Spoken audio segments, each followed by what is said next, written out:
How many of you have been stuck at the grocery store? You've heard of what clean eating is, but you have no idea what it entails. That's what we're going to go over in this quick video. We're going to go over the clean eating, my 30-day clean eating challenge, as well as go over a couple questions that I received on my blog and in my support group on Facebook. So, the first question is, what is clean eating? Well, to put it simply, clean eating is consuming foods that are in its natural state, such as apples, oranges, bananas, fresh vegetables, meat, preferably grass-fed, no hormone chicken, eggs, you get the point. To make it even simpler, when you're at the grocery store, you stick to the outside aisles. When you see boxed foods such as breakfast bars or Oreos, Doritos, things of that matter, those are very processed foods. Those are not naturally occurring in this earth, in our soil. So we want to stay away from those. The reason being is because our bodies are made to eat foods that are naturally occurring. So when you're consuming foods that are not naturally occurring, you're throwing off the way that your body works, which is something that we do not want. You gain weight, your sleep isn't as great, you don't feel your best, and even though some people might feel good, they don't really understand the true definition of feeling good until they have made that complete lifestyle change to eating naturally occurring foods. The next question is, what do you have in your kitchen? What do you eat? Everybody asks me this question. The reason I cut the last question short is because what I have in my kitchen is basically what you should have in yours. Granted, it changes week to week because I like to keep foods fresh. I like to experiment with different foods, and quite frankly, I don't want to get sick of a certain food, especially chicken because I love chicken. So this week, what's in my kitchen is white fish. I also have chicken and wild-caught shrimp, which is way out in the ocean. I have spinach, which is organic. Kale, which is organic, which is great in smoothies, and if you've ever seen my kale chip recipe, it's a great salt craving fighter. I also have berries, and I have berries in my fridge all the time because I am a sweets person. I work for them. I consume them after I work out when my body needs it most. They're low in sugar. That's basically what I have. I also have almond milk, green tea.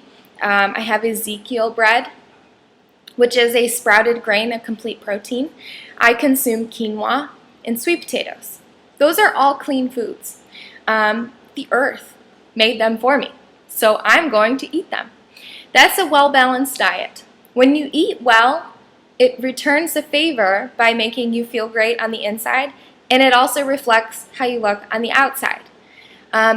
When you're drinking a lot of water, your skin begins to glow, your insides are functioning properly. We're made mostly of water, so we need to treat it as if we are made mostly of water and consume water, and water only, as well as green tea, which is very delicious. So that's what I have in my kitchen this week. It's very easy to come up with clean recipes, especially with Google. So if you get stuck and you really want to try new ideas, you know that you really want Mexican one night, there are great websites to go to. Or you can just ask me and I'll give you an idea. Skinnytaste.com is a great website for clean eating ideas and recipes. The Gracious Pantry is a clean eating website, but it's not necessarily weight loss focused. There are a lot of baked goods on there, a lot of heavier meals. So while it is a great website, you could go there for some inspiration and defatten it a little bit. But skinnytaste.com is a really great place to go if you're looking to lose weight and eat properly. So those are just a few ideas. Now on to the next question. I hate eating breakfast. Why do I need to eat breakfast? Well, breakfast is literally breaking the fast of your sleep. When you wake up, you should be eating within that first hour. I usually eat within the first 30 minutes. Whether you're having a bowl of overnight oats, which are very quick, or you're having a shake, the Shakeology shake that I drink every day, or just preparing eggs with maybe some bacon, which is okay to eat. It's up to you, but you do need to eat breakfast. If you wait to eat breakfast, you might notice that you could go all day without eating. Why? Because your body's already starving. It's focusing on keeping what it has already and storing everything that you're eating. When you might notice when you do eat breakfast, you're hungrier right away. That's because your body's burning it off as fuel. It's a great way to lose weight, is to eat breakfast. If you want to stay the same, if you're looking to, not feel your best, skip it. But don't skip breakfast. It is so important, and that's why it is the most important meal of the day, is because it jump starts your body. It starts to burn fuel. It starts to work how it's supposed to work, which is keep you energized, focused, and feeling great. So eating breakfast is important. Breaks the fast of your sleep. So don't skip it. The next question is, I'm eating about 1,000 calories a day. I'm doing an hour or so of cardio either on the elliptical or the treadmill. Is that enough? Okay. Eating 1,000 calories a day is not good. The reason being is because it's not enough for our bodies to live, let alone function properly. There's a specific equation that I use. There are a lot of different ones out there, and I'll post it under this video. The number that you get is not too much. We're so focused as a society on eating less and working out more that we're not really taking the steps to understand how the human body works. We really just listen to what people tell us to do, such as doctors, and they truthfully don't know enough to give that kind of advice. You might hear doctors putting people on low-calorie diets, which that's controversial. I don't agree with it. Or putting people on all ice cream diets, things of that sort. It's ridiculous. So I will provide you with the equation below this video, as well as a list of basic foods for clean eating. As far as the cardio, you really don't need to be doing an hour of cardio a day. It's wearing down your insides, and it's not really going to give you that look on the outside that a lot of women and even men desire. Cardio is a great supplement to a weight training regimen. I prefer functional fitness. You might have heard of CrossFit. While I don't do CrossFit all of the time, I prefer circuit-style training using the barbell, which completely shapes our bodies, and really getting your heart rate up for about 45 minutes. That way you're getting your cardio and your strength training, which helps you burn fat and shape your body, which is what we want. Cardio tends to make us look soft. People have heard me say this before, and the best way I can describe it is you don't have any definition. Running on a treadmill or using an elliptical might get you to lose weight, but you're just going to look like a smaller version of what you already are. It doesn't define you. That's where weights come in, and they're so important. So make your diet your first main focus, and it should always be your main focus. Make weights your second focus, and cardio is your third. The next question is, how many minutes of cardio do you do a day? This is actually by the same person. Truthfully, I only do about 20 minutes of cardio 3 times a week. Sometimes I do 30 minutes, depending on if I've slipped in my diet or not. Cardio, actually, my competition trainer a while back made a good point. It is a boo-boo for a bad diet. You eat something bad, what's the first thought that comes to your head? You're either going to give up, or you're going to want to get on the treadmill, or go outside on a run. There you have it. So depending, if I've had a slip up in my diet, I might do, 10 extra minutes of cardio. But other than that, 20 minutes 3 times a week is what I do. And typically it is HIIT training. And I will go over that in another video. Or you can search online for yourself and see what it is, or comment below and we'll go over it. The next question is, when is the best time to work out? I hate working out in the mornings. Exclamation point, exclamation point, exclamation point. Well, you're going to love this answer. It doesn't matter. Truthfully, the best time to work out is when you yourself have the most energy. For me, typically that was evenings. I'm not a workout person in the morning. I can't do it. I mean, I can do it, but I don't like to do it. Now I do it in the evenings from about 6 o'clock to 8 o'clock. That is my good time frame. That's when I burn the most calories, and that's when I'm the most energetic. So what you could do, and what I suggest, is trying to figure out when you burn the most calories. You might see that you burn the most calories in the morning, and that might motivate you to work out in the mornings. A good way to figure out whether you burn more in the evenings, in the afternoons, or in the mornings is by getting something such as a heart rate monitor, which is tracking your heart rate monitor. You can easily track your fat burning zone and stay in that zone, and it also tracks the calories burned during your workouts. I suggest polar heart rate monitors, the FT4, the FT7, or the H7 chest strap. If you have an iPhone, it actually syncs to your phone, so you don't have to wear those bulky watches. Or if you'd like to track your calories for all day long, BodyBug, Body Media Fit, or Fitbit are the top 3 that I recommend.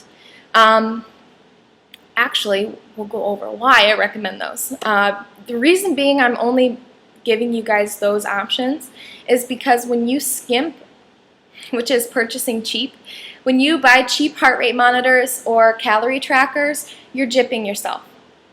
It's a waste of money. Save it. Save it and invest in one that has a reputable name. It's a good company and it's accurate. There are people who will get so excited because they'll see that they've burned 900 or 1,000 calories in 30 minutes.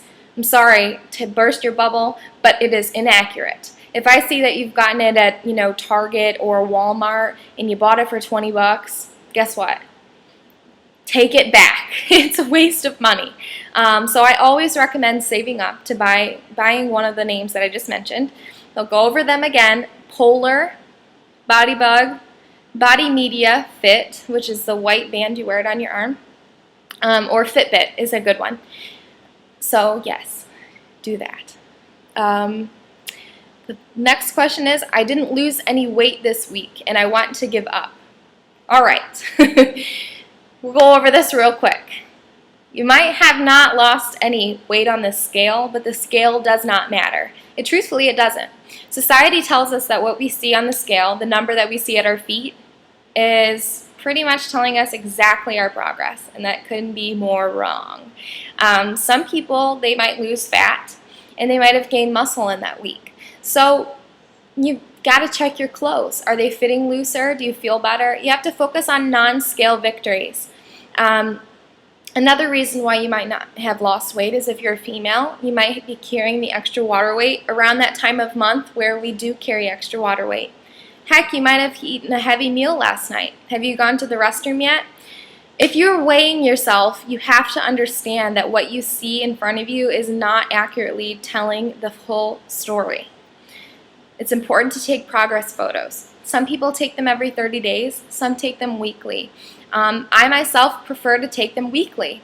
It's motivating to me. It's a way for me to stay off the scale and to focus on photos. Because I was weighing myself even every day, sometimes more than once a day. So while I do weigh myself sometimes, I do focus on my photos. If I am weighing more, I'm okay with that because I see that I'm gaining more definition.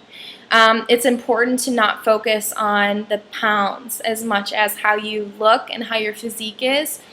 Because a 150-pound woman who is mostly made up of excess, fat versus 150 pounds of muscle who are the same exact weight or height will look completely different. Their body composition's different. I wish society would focus more on body fat percentage in the way that, we look versus a number because it's so inaccurate. So don't give up. Start taking progress photos. Take them in good lighting. Take them, on a blank wall, as well as in a, minimalist outfit, such as a swimsuit or a sports bra and shorts, or for men, just shorts. This will give you a great visual of your progress. And plus, you want to see how far you've come, even if you're ashamed of them. I don't have true before photos. I deleted them. I was too ashamed. So now everyone who meets me, they hate me because I tell them to take before photos and it's not optional. But then they're thankful later because they can see how far they've come. I don't have that. I wish that I did, but I don't. So I'm telling you guys to take photos. They're so important. Okay, that was it for questions. So if you have questions, you can send them to my email, which should be popping up in bright lights right here. I will post it below the video as well. And we'll go over them next Monday. So the last thing is my 30-day challenge. Now that you know what clean eating is, you know that you should be sticking to the outside aisles, eating fruits and vegetables, Ezekiel bread, whole grains, quinoa, sweet potatoes, the list that I went over. I challenge you guys to start from today all through July to eat consecutively 30 days of clean eating, even on the weekends, okay? And it's going to be tough because 4th of July is coming. I challenge you to make good choices. When you're at the grocery store, make good choices. If you don't have the temptation at home, you're not going to eat Oreos or Doritos or ice cream. So don't buy them. If you're with a family and your husband or your boyfriend or mother or father, they don't eat very well, have your own stash. Have your own cupboard. Talk with them. Create your own space and don't go in theirs. It's off limits, like you would tell kids. If you have to, set up little child-proof locks on the cupboards and don't get in there. That's my choice. Your success starts in your grocery cart, not in your kitchen. It's your choices at the store. Don't shop when you're hungry. You stick with your list. You get in, you get out. If you want to save money, plan ahead. Learn portions. Portions make all the difference. So many people waste food because they're eating too much or not enough, and they're wasting hundreds of dollars a month. Plan ahead. I'm going to hashtag Bombshell Eats. It should be popping up on the video. I'll also put it below. If you're on Instagram, hashtag it. A beautiful woman, Tima, I believe that's how you pronounce her name, and I hope so. If I butchered it, I'm so sorry. Tima asked me what a hashtag was. Basically, if you have Instagram, if you put a hashtag in your caption when you post your photo, people can actually search for that specific hashtag. It's a title, pretty much. It's easy to find people. That's why I made it so unique, Bombshell Eats. If I made it something like fitness or gym, workouts, we would be mixed up with, the entire fitness industry. So this is very specific to our challenge. You can hold yourself accountable, post your meals, post your grocery carts, or email me if you have more questions. So that's it for Monday. I'm super excited to do this. So I hope this answered your questions. If you're so confused, don't hesitate to ask. You guys make good choices.